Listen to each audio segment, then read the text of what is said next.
So you most were obvious willing one. to adopt? Well, those are not all the options.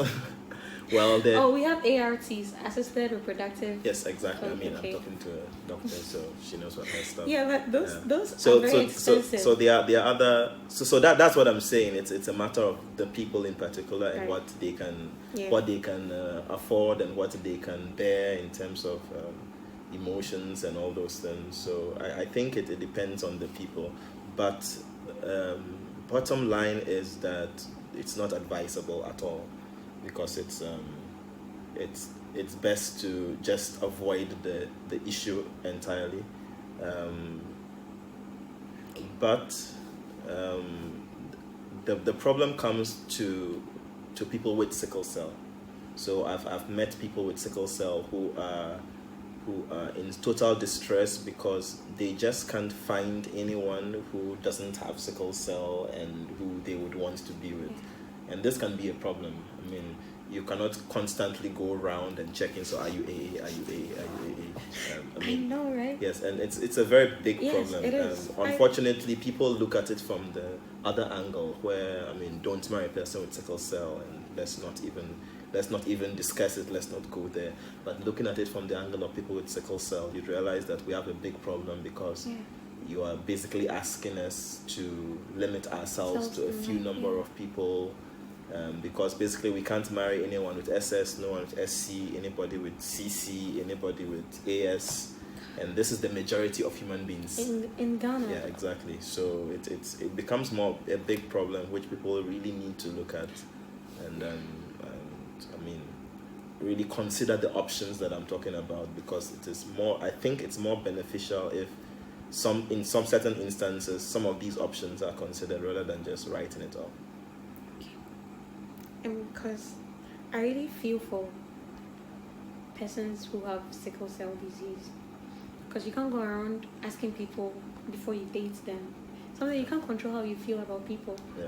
But then you end up liking the person, and then maybe the person is AS, so you have to give up on them. Yeah. So that is probably the biggest problem with an unseen disability, because nobody can see it, nobody knows you have the disability, and so you would have to get to know people and then let them know before you know their reaction to it. Yeah, and it can be a problem. This is bad, because I've had situations where I've talked to people who I had not met in person. They didn't know I had a disability, and the moment they get to know, they vanish. Like, they seriously vanish. Like, I don't hear from them, nothing. So I don't know, but I feel like I know how that feels like. Because then sometimes, won't you want to hide it so that people don't know? Well, yes, you are tempted to, and I do know there are a lot of people with sickle cell who do that. They never talk about it. I mean, I think that is one of the reasons why we are doing this. Yeah. People need to talk. So there are a lot of people around us with sickle cell. They just don't say anything, and they don't talk about it. I didn't know I had sickle cell in my family until just last year when my brother passed away. Because it's kind of easier when you just keep quiet and nobody knows you are sick. But the problem is eventually you have to face it. As a friend once told me, from her perspective, the best thing was that anytime when you meet people, just start talking about sickle cell, like in general.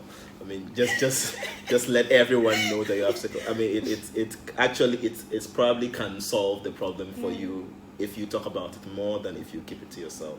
Because when everybody around you knows that, this is the case, then you begin to filter out the people who would want to associate with you, those who would not, and especially in terms of relationship, people can already make up their minds so that if they don't want to come near you, then you already know, rather than hiding it. And it's difficult, but it's the best option. It is.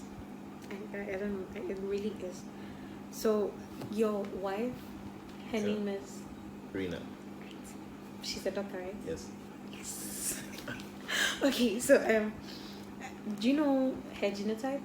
Yes, she's AA. Oh, nice. Finally. But you've met people who are AS, and because of that, it didn't work out, right? Yeah. And she knows fully well you are AS. I'm sorry, SC. Yes. And she's okay with it. Yes, she is perfectly. Wow. Like, wow. How often do you meet people like that? Rarely. And that's the truth. People who would accept you the way you are, there are not many. And sometimes you have to wait for a very long time before they come your way. Sometimes you're even tempted to just settle for someone because you're like, who else is going to come if not this person?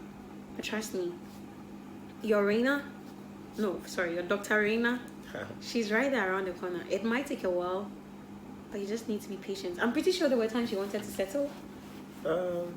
Yes, I think so. Yeah. Yeah. There are times that I also wanted to settle, but I finally came to my senses and realized that there's someone out there for you. It may take a while, but they will come. They will. You don't have to give up on them. They are there. They are not many, but they are there. All right. So, what do you think about sickle cell carriers getting married? Like maybe someone is AS, another person is AS. Yes. Well. Okay. Well, I talked about this a little bit earlier. As I said, it's not advisable. Ideally, I mean, you should avoid it as much as possible. But of course, as I also noted, the ideal is not always the best option for some people. And I think people should weigh all their options and then decide based on all the options that you have. But regardless of what you do at the end, it's not going to be easy. Because letting go of a relationship is not going to be easy. Deciding to stay in a relationship where you won't have your own children and adopt is not going to be easy. Attempting things like pre-genetic diagnostics is not going to be easy because it's expensive. So none of these options are easy. But as people, we just have to make up our minds on which one we would want to follow. And so I would not. I unfortunately, I know people might disagree with me, but I am not in the group that immediately say don't get married. I will never be in that group. But you have to be very careful if you choose to do that, because you must make sure that you don't, create more problems and give birth to children who will suffer. Yeah. I think that is the bottom line. It's not really about whether you get married or you don't get married. The problem is about the children you are going to give birth to. Make sure that you do not, make them come to suffer. And as long as you can do that in whichever way you are going to do it, then I think that's the best option. All right. Any last words? Last words. I think for last words, for people with sickle cell, I'd like to encourage people with sickle cell to be more outspoken and more vocal about it. One of the reasons why people don't seem to know so much about sickle cell is because people with sickle cell tend to hide it. I know it's not easy, in certain countries it's even worse. In Ghana it's a bit better and we can actually talk about it. But there are countries that are worse than Ghana. Really? There are countries where you would not want anyone to know you have sickle cell because there is very serious stigmatization. But at least in Ghana we talk about it a bit, and I think we should talk about it more. There are organizations and foundations that deal with sickle cell, and I'm glad that these ones exist, and we thank them for the work that they do. But we should do more. We, the people with sickle cell, we need to talk about it. Let people understand what sickle cell is about so that they are not so detached from it. Don't be afraid to let people know you have sickle cell, so that at least the people around you, they know how to deal with you. A seen disability makes things easier in a way, because once people see you, they know. And they immediately begin to deal with you how they would have deal with you, knowing that you have a disability. But an unseen disability like sickle cell, it makes it difficult because the people don't know you have it. It's best to let them just know, so that you know how you stand with every single person. And I think, once we do that, we are helping society. And there's more research into sickle cell, so one day we will, Hopefully we will deal with it. Hopefully, but in the meantime, we just have to remain. And the other side to it is that I know people with sickle cell go through a lot. Just have to hang in there. For the pain, there's no one can do anything about it. I mean, I know, and you know, even the painkillers they give us, they hardly do anything.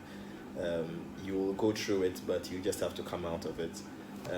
But aside from that, what I would like to advise people with sickle cell is make sure you treat your body well. You are not like everybody else. You must take care of your health more than everybody else does. You must eat well. You must hydrate. I mean, totally more than anybody else hydrates, because you are not just like anyone else. And specifically, you must find the things that trigger your crisis. That is the main thing you need to do. That is what I have done over the years. For every single person with sickle cell, the triggers are always not the same. They are a bit different. Some people are triggered by cold, others by heat. For a long time, I grew up with people saying that cold would trigger sickle cell, and so a crisis, and so I thought cold was a problem for me. It's in later years I realized that it was the heat that was triggering my crisis and not the cold. I have no problem at all with cold. And so figure out what triggers your crisis, figure out the things you need to stay away from. One of the things that is universal to every sickle cell person is stress, especially emotional stress. Stay away from it. People who are going to give you emotional stress, toxic leave people, them out leave of them. your life, because immediately you get stressed emotionally, the pain starts. I mean, I can literally feel my body start hurting when I'm stressed. And so for the stress, stay away from it. However you will stay away from it, just do it. And don't exert yourself. You are not the same as everybody else. Just live your life the way you're supposed to live, and make sure that you don't get too much crisis from all these things that cause them. Wow, interesting. I don't know. I didn't know a lot of things about sickle cell, but today I have been enlightened, and so have you. And we've heard from a real life human being who has lived with it for the past 36 years now. And whatever you may be going through, it's not the end of your life. Don't give up on yourself. Don't be in a rush to just give up on yourself. You deserve whatever good things that you have in mind for yourself. First of all, you need to accept who you are. And when you do that, everything else will start falling into its right place. Sometimes the problem is we try to run away from who we really are and try to live like somebody or someone that we are not. And that's where the problem always starts. The best version that you can be in this world is you. Over 7 billion people out there, and you are different. No one is like you.